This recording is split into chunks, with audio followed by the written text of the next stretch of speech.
Good afternoon to all.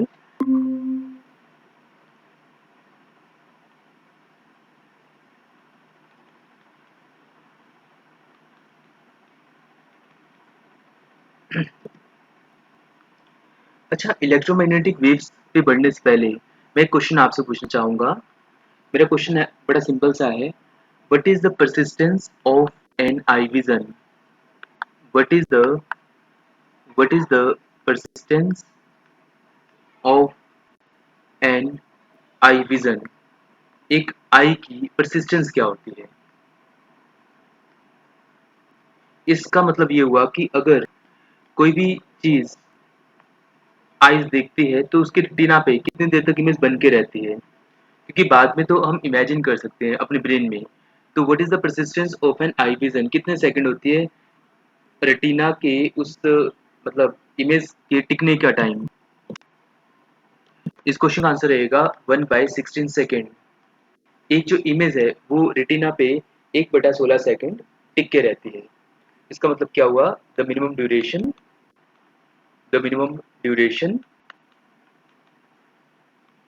For which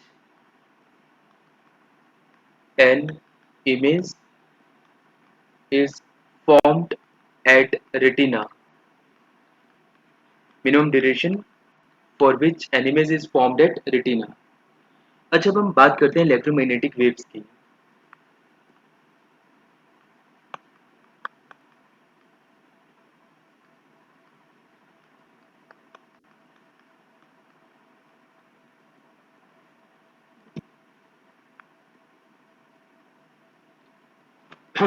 देखिए, मान लीजिए एक लाइट है, व्हाइट लाइट, वो प्रिज्म से गुजरती है। It's a prism. तो जब व्हाइट लाइट इस प्रिज्म से गुजरी तो वो, आप जानते हो, 7 कलर्स में स्प्लिट हो जाती है, जिसे हम क्या कहते हैं?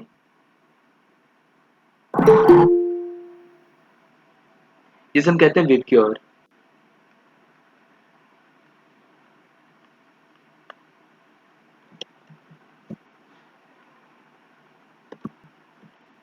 बी से बना वायलेट, आई से बना इंडिगो, बी से बना ब्लू, जी से बना ग्रीन, वाई से बना येलो, ओ से बना ऑरेंज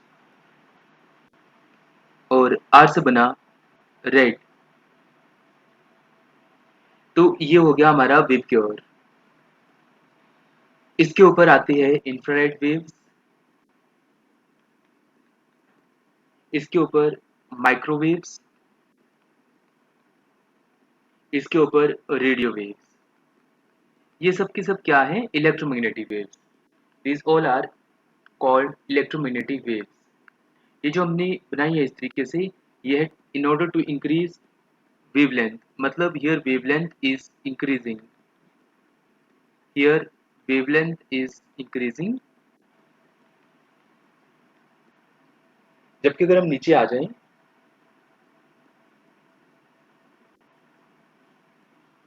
नीचे है अल्ट्रावायलेट, एक्स रेज और गामा रेज। ये किस ऑर्डर में है? In order of minimum wavelength या मैक्सिमम फ्रीक्वेंसी। बिकॉज जो फ्रीक्वेंसी है ना, वो वेवलेंथ का ऑपोजिट होती है। तो फ्रीक्वेंसी और वेवलेंथ एक दूसरे का ऑपोजिट होती है। इसे हम डिनोट करते हैं अदर वेवलेंथ, लैम्डा से। ठीक है, तो आप ऐसे याद रखो, रेड की वेवलेंथ ज्यादा होती है एज कम्पेयर टू वायलेट। फिर उस हिसाब से इंफ्रारेड, माइक्रोवेव्स, रेडियो वेव्स, इन सब की वेवलेंथ भी ज्यादा होगी। एक क्वेश्चन और आता है कि रेड वेव क्यों या रेड कलर क्यों यूज किया जाता है फॉर डेंजर सिग्नल्स? इसका क्वेश्चन भी ये भी छुपा हुआ है। डेंजर सिग्नल्स के लिए why we do we use red colour? हम रेड कलर का यूज क्यों करते हैं? डेंजर सिग्नल के लिए रेड कलर का यूज क्यों किया जाता है? क्योंकि जो स्कैटरिंग होती है वो लैम्डा पावर 4 के प्रोपोर्शन में होती है, इनवर्स में। लैम्डा ज्यादा मतलब एस कम, मतलब जो रेड कलर है वो फैलता कम है। स्कैटर मतलब फैलना।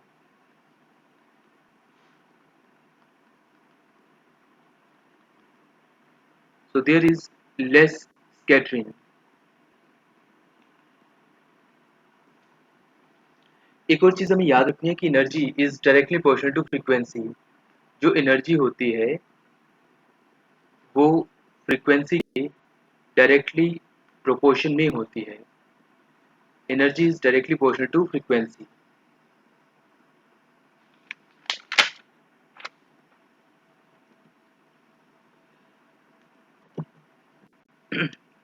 अच्छा, मान लीजिए कोई आपसे पूछते हैं कि what is the unit nanometre denotes. एक नैनोमीटर में कितने 10⁻⁻ कितने होते हैं मीटर, क्या कोई बता सकते हो? एक नैनोमीटर में 10⁻⁻ कितने मीटर होते हैं? एक नैनोमीटर में 10 कितने माइनस मीटर होते हैं? Come on.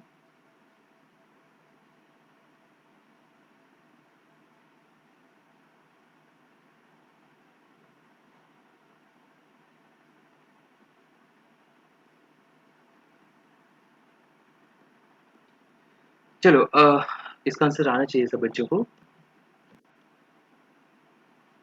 वेवलेंथ क्या होती है, निमिष पूछ रहे हैं। ओके निमिष, मैं बताता हूँ आपको। इसका आंसर वैसे -9 मीटर आएगा। अब देखते हैं वेवलेंथ क्या होती है। वेवलेंथ की एक सिंपल सी डेफिनेशन है, जैसे एक वेव जाती है निमिष, वो इस तरीके से जाती है वेव, इस तरीके से। अब ये जो मैक्सिमा है इसका डिस्टेंस ले लो या मिनिमा का डिस्टेंस ले लो, दो कॉन्जिक्यूटिव मिनिमास का डिस्टेंस ले लो, ये क्या कहलाते हैं? वेवलेंथ। ओके, ये टेक्निकल डेफिनेशन है वेवलेंथ। तो वेवलेंथ क्या हुई?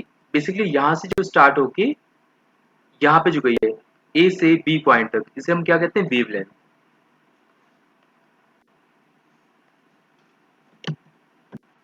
इमेज क्लियर है आपको? जैसे मान लो मैं कहता हूँ ये रेड कलर है, तो उस हिसाब से रेड कलर की वेवलेंथ होगी, ए से बी तक जा रही है उस हिसाब से। चलो आगे बढ़ते हैं। अच्छा, आप में से कोई स्टूडेंट बता सकते हो क्या कि what is the wavelength of red colour? What is the wavelength of red colour? Red colour की वेवलेंथ क्या होती है?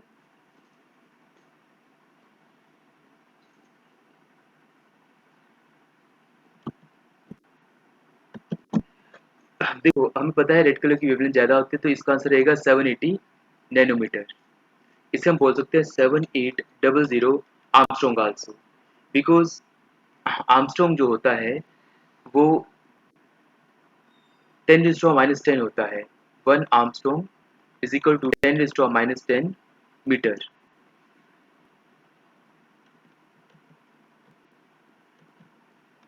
चलिए हो गया clear.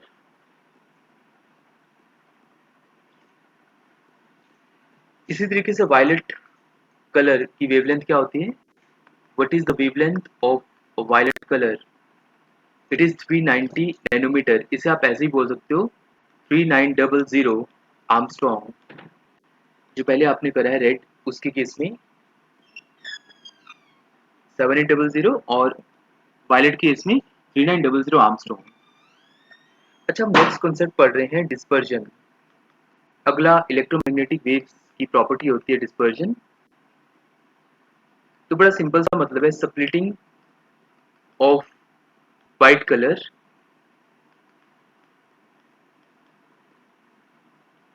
into 7 colors is called dispersion. Splitting of white color into 7 colors is called dispersion.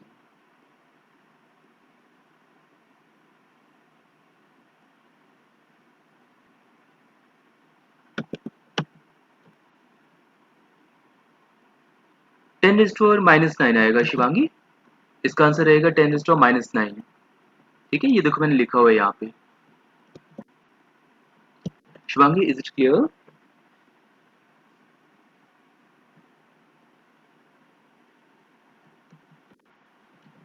अच्छा, अगर मैं ऐसे लिखता हूँ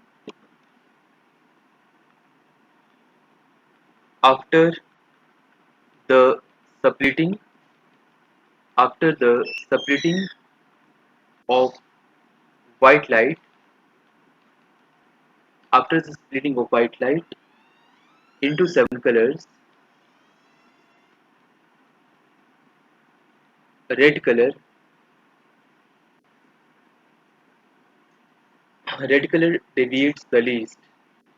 जो रेड कलर है that deviates the least, and violet color deviates the most. ठीक है, ये चीज आप सबको क्लियर होगी कि मैंने डेविएट का मतलब स्कैटरिंग वाला कॉन्सेप्ट बता दिया, क्योंकि रेड कलर है वो स्कैटर कम करेगा। अच्छा, हम कुछ प्रॉपर्टीज की बात करते हैं। जो हमने इलेक्ट्रोमैग्नेटिक वेव्स पढ़ी उसमें कुछ प्रॉपर्टीज हैं। अल्ट्रावायलेट, जो अल्ट्रावायलेट रेज हैं they are the most harmful they are the most harmful for us, but maximum part is observe by. क्या बता सकते हो अल्ट्रावायलेट का मैक्सिमम पार्ट किसके द्वारा ऑब्जर्व किया जाता है? अल्ट्रावायलेट का मैक्सिमम पार्ट किसके द्वारा ऑब्जर्व किया जाता है, किस लेयर के द्वारा?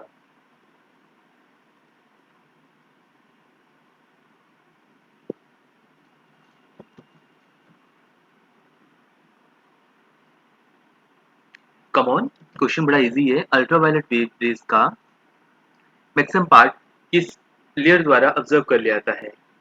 इसका सही आंसर रहेगा ओजोन।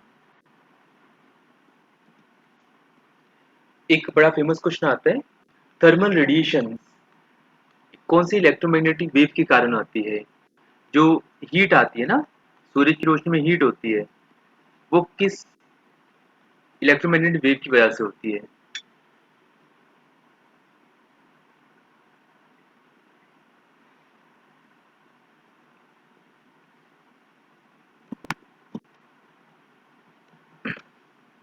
इसका आंसर रहेगा इंफ्रारेड। इंफ्रारेड, जो इंफ्रारेड वेव्स हैं they cause these infrared waves cause thermal effect।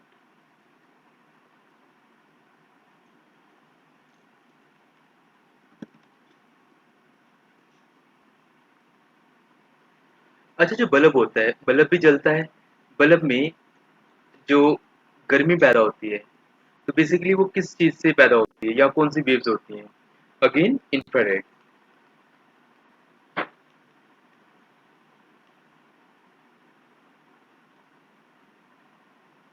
Bulb में जो फिलामेंट होता है, the filament used in bulb, वो किसका बाय द वे बना होता है? टंगस्टन का। Tungsten denoted by W. अच्छा, हमने अभी अल्ट्रावायलेट रेज की बात करी थी। अल्ट्रावायलेट रेज एक्चुअली आगे तीन तरह की होती है। Ultraviolet waves are further of three types: ultraviolet A, ultraviolet B, and ultraviolet C. जो ultraviolet A है, they enter but only partial, और ये सबसे कम हार्मफुल होती है। अल्ट्रावायलेट बी और ultraviolet C, they are the most harmful but completely observed by ozone. ये completely observe कर ली जाती है ओजोन द्वारा।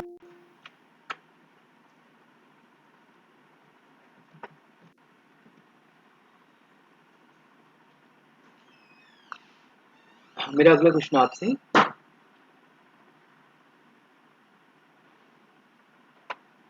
मेल्टिंग पॉइंट ऑफ टंगस्टन, जो टंगस्टन होता है ना उसका मेल्टिंग पॉइंट क्या होता है? हाई या low? Melting point of tungsten is high या लो? जल्दी से बताओ क्या आएगा आंसर। देखो, जो टंगस्टन है ये कहाँ यूज होता है? फिलामेंट बल्ब के। अब जो बल्ब का फिलामेंट है उसका मेल्टिंग पॉइंट क्या होगा? क्योंकि गर्मी तो बहुत जनरेट होती है वहां पे, गर्मी जनरेट होती है, तो अगर गर्मी जनरेट होती है उसका मेल्टिंग पॉइंट अगर लो होगा तो जल्दी पिघल जाएगा, तो बल्ब खराब हो जाएगा। इसलिए इसका आंसर क्या आएगा? हाई।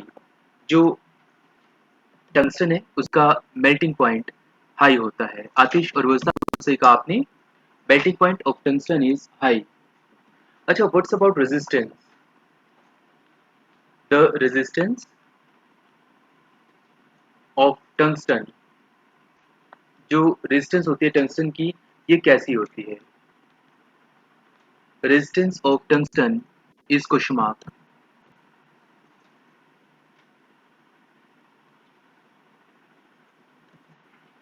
हाई या लो? देखो, रेजिस्टेंस होगी, रेजिस्टर हम ओम से डिनोट करते हैं। रेजिस्टेंस का मतलब होता है कि करंट को रोकने की एक क्षमता या पावर, रेजिस्ट करना। तो जब रेजिस्टेंस होगी तो हीट जनरेट होगी। तो नेचुरल सी बात है, टंगस्टन हम जानते हैं खूब हीट जनरेट करता है, तो इसकी रेजिस्टेंस भी क्या होनी चाहिए? हाई होनी चाहिए। तो इसका आंसर क्या आएगा? हाई।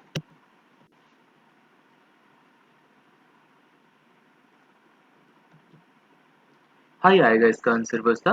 गुड ट्राई ऑल दो। ठीक है, रेजिस्टेंस क्यों हाई होगी?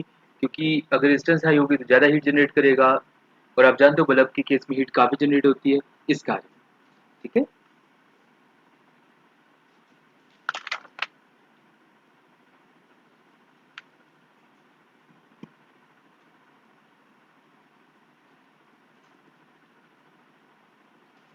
अच्छा, जो इलेक्ट्रोमैग्नेटिक वेव्स हैं, इलेक्ट्रोमैग्नेटिक वेव्स, इनकी स्पीड किसके बराबर होती है? Their speed is equal to the speed of light. इनकी स्पीड बराबर होती है equal to the speed of light. The speed of electromagnetic waves is equal to the speed of light. और आपको पता है, जो इलेक्ट्रोमैग्नेटिक वेव्स होती हैं उन्हें कोई मीडियम नहीं चाहिए, साउंड को मीडियम चाहिए, बट जो इलेक्ट्रोमैग्नेटिक वेव्स होती हैं they can travel in vacuum also. Electromagnetic waves can travel in vacuum also,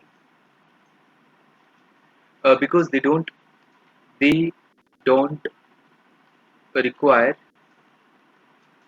any medium. Electromagnetic waves don't require any medium.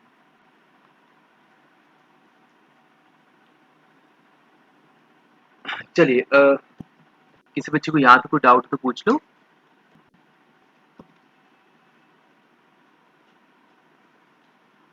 Next हम बात करते हैं स्पीड ऑफ लाइट की। अगर हम बात करें, वो वेरी करती है। स्पीड ऑफ लाइट वेरीज, वो वैक्यूम में सबसे ज़्यादा होती है, फिर एयर में, फिर लिक्विड में, और अंत में सॉलिड में। So speed of light is maximum in vacuum, then air, liquid, then solid. अच्छा, आप में से कुछ स्टूडेंट बता सकते हो कि अ, अगर हमें टेम्परेचर मेजर करना है, रूम टेम्परेचर, तो हम किस तरह का थर्मामीटर यूज करते हैं? To measure room temperature, which thermometer is used? To measure the room temperature, which thermometer is used? Room temperature measure करने के लिए किस तरह का थर्मामीटर चाहिए होता है? It is called mercury thermometer. ज़्यादातर रूम टेम्परेचर के लिए मर्करी थर्मामीटर का यूज़ किया जाता है। अच्छा, to measure low temperature which thermometer is used? To measure low temperature, आप याद रखिए, अल्कोहल थर्मामीटर का यूज़ किया जाता है। Alcohol thermometer is used to measure to measure low temperature. Low temperature को मेजर करने के लिए यूज़ किया जाता है अल्कोहल थर्मामीटर। चलिए, what we have done, let's revise that.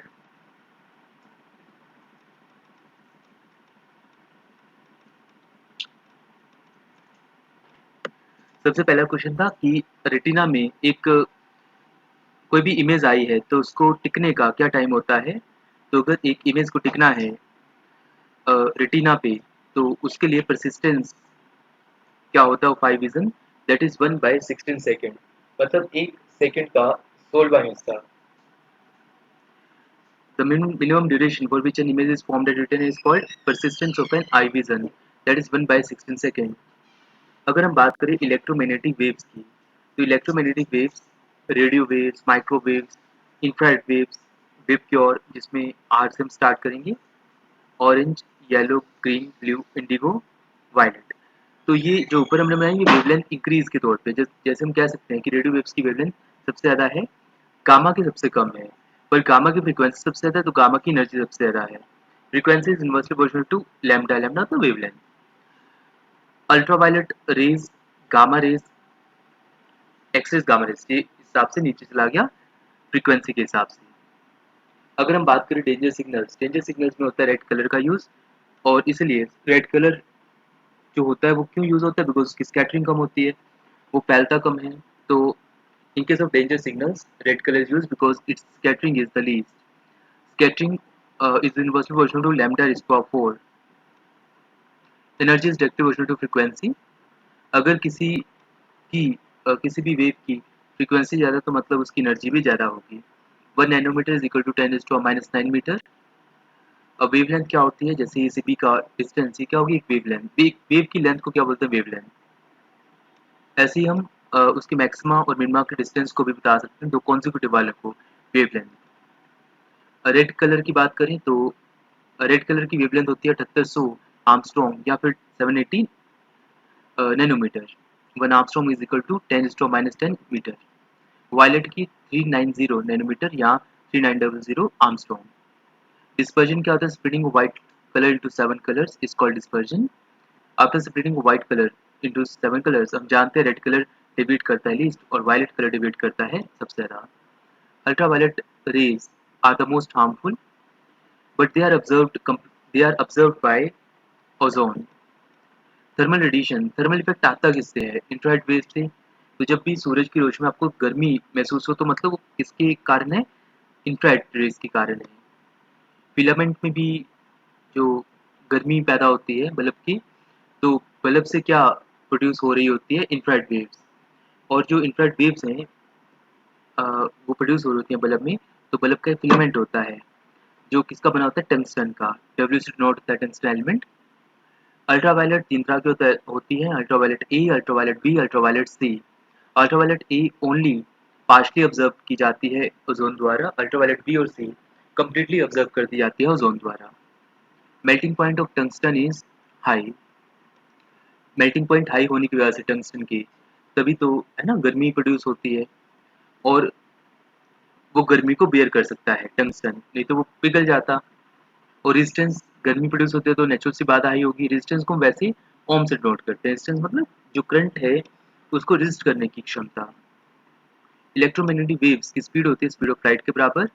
Electromagnetic waves can travel in vacuum also, they don't require any medium. Speed of light सबसे ज्यादा वैक्यूम में होती है, फिर एयर में, फिर लिक्विड में, फिर सॉलिड में। रूम टेम्परेचर को मेयर करने के लिए मर्क्यूरी थर्मोमीटर यूज किया जाता है।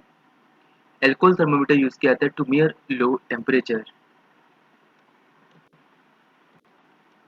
चलो मैं एक दो क्वेश्चन आपसे पूछता हूँ, ठीक है, सब बच्चे ट्राई करना। आप में से कोई स्टूडेंट बता सकते हो what is the persistence of an eye vision, what is the persistence of an eye vision. एक आई में, रेटिना में इमेज फॉर्म होने का कितना सेकंड रहता है, कितनी देर तक इमेज फॉर्म रहती है।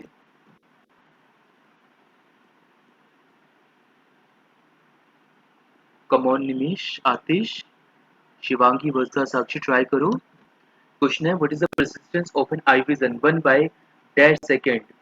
कौन सा सेकंड के कौन से हिस्से में परसिस्टेंस होती है। हाँ exactly Nimish, you are right, 1/16 second. So persistence of an eye vision is 1/16 second. Sakshi, Vasta, Atish, you all right?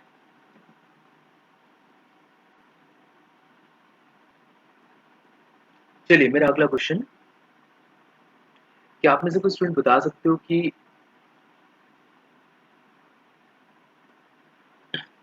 Light की स्पीड सबसे ज्यादा कहाँ पे होती है। Option 1 air, option 2 vacuum, option 3 solid, option 4 liquid.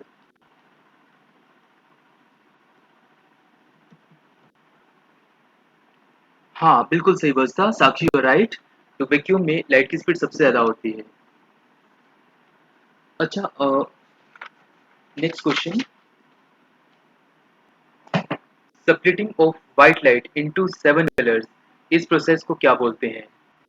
Separating of white light into 7 colours is called dash. Options, dispersion, scattering, reflection या refraction. ये सब हम पढ़ेंगे आने वाले लेक्चर्स में।